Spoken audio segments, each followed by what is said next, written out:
Welcome to Wonder Frame, where every frame is full. One morning in 1518, a woman walked into the street and started dancing. She didn't stop for 6 days straight. Then 30 more people joined her. Within 2 months, 400 people were dancing against their will, and no one could explain why. This is the dancing plague of 1518, and the truth behind it is stranger than any fairy tale. Think of the human mind as a pressure cooker. Most of the time, the lid stays on just fine, but seal it tight enough under enough heat, and eventually something has to give. What comes out might look nothing like what went in.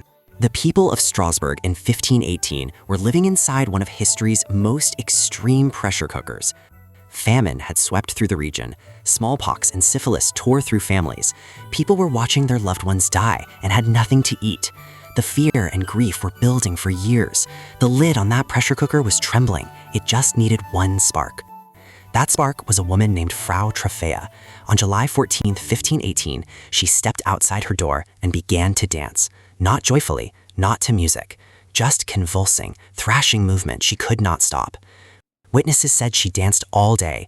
At night, she collapsed from exhaustion. At dawn, her body started again, whether she wanted it to or not. By the end of the first week, 30 other people had joined her. They weren't celebrating, they were terrified. Historical accounts describe them crying out, begging to stop, while their bodies kept moving. This was not a party gone wrong.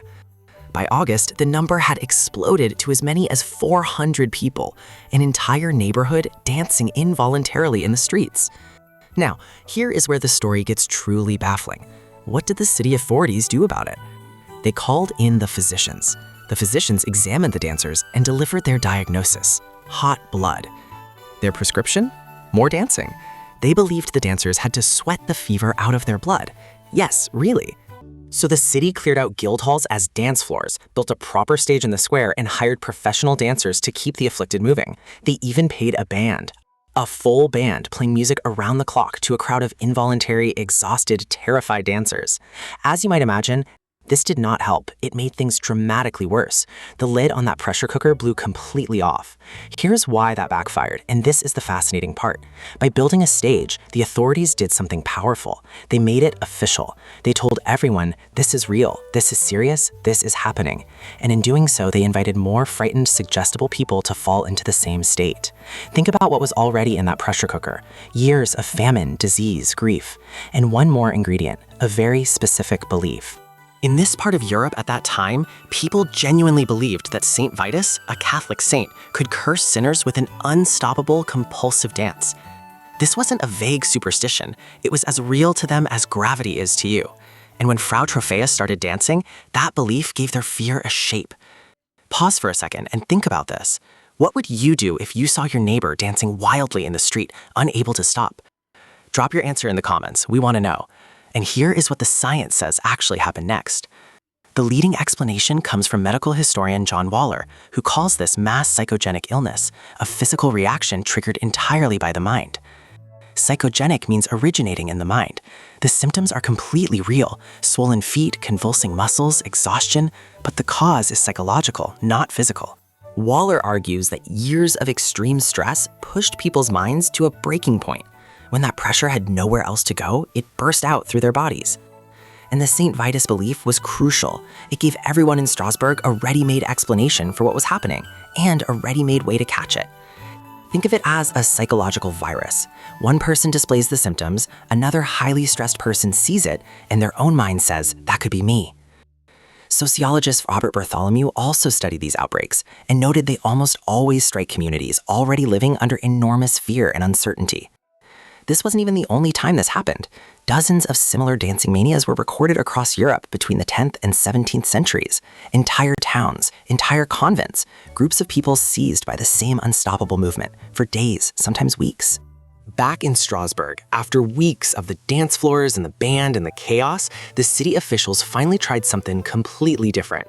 They took the dancers to a mountaintop shrine dedicated to, who else? Saint Vitus, the very saint believed to have caused this curse. And the cure was highly specific. Accounts describe the dancers wearing red shoes sprinkled with holy water, with crosses painted on the soles. They held small crosses while priests performed prayers and ceremonies, a complete, elaborate ritual designed to convince the mind it was being healed. And here is the twist.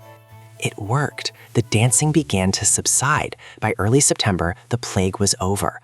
Why did it work? Because it addressed the actual cause. Not hot blood, not a fungus. The cause was a mind under unbearable pressure, trapped inside a belief system. The shrine gave their minds a way out, a culturally sanctioned exit. The ritual said the curse is lifted, and their minds believed it. So their bodies stopped. Now, you might wonder about the death toll. Some dramatic accounts claim up to 15 people died per day from exhaustion and heart attacks. But here is what is fascinating. The official city records of Strasbourg from 1518 mention no fatalities at all. The true death toll is simply unknown. What about the theory that they were poisoned by a fungus in their bread? Ergot, a mold that grows on rye, can cause convulsions, but this theory has a major problem. Ergot poisoning constricts blood flow and causes gangrene. It would make prolonged coordinated dancing physically impossible. John Waller and most experts find this unconvincing. The fascinating thing about this story is not just that it happened, it is why it happened, and what that tells us about every human mind, including yours. Paracelsus, one of the most celebrated physicians of the era, visited Strasbourg just 8 years after the plague and documented the whole thing. Even he, a scientific pioneer centuries ahead of his time, struggled to fully explain what had happened. The mind was that powerful. And now for the part of this story that should really make you think. Mass psychogenic illness did not stay in the 1500s. It is still happening today. In recent years, doctors documented a wave of teenagers developing sudden involuntary tics, twitching and jerking movements with no physical cause. The link? They had all been watching the same videos online. The anxiety and social pressure of modern life, combined with what they saw, triggered real physical symptoms. A psychological virus, spreading through screens instead of streets. 500 years separate these events. The human mind has not changed at all. Think about rumors spreading on social media. One frightening but unverified post, and within hours, thousands of people are genuinely panicked. That is the pressure cooker, still doing exactly what it did in 1518. Fear goes in, and something unexpected comes bursting out. So, before we wrap up, here are the 3 things from this story you will want to remember. 1. In 1518, up to 400 people in Strasbourg danced involuntarily for 2 months, triggered by extreme stress and a shared cultural belief in a saint's curse. 2. The authorities made it worse by building a stage and hiring musicians, accidentally legitimizing the outbreak and spreading it further. 3. Mass psychogenic illness, real physical symptoms caused by the mind under extreme pressure, still occurs today, now spreading through social media instead of cobblestone streets. One woman walked into the street and started dancing. She couldn't stop. And because of her, we understand something extraordinary about the power lurking inside every human mind. If your brain loves a mystery, go watch our video, Why Forgetting is Your Brain's Secret Superpower. Thanks for watching Wonder Frame. Hit subscribe and ring the bell. See you in the next one.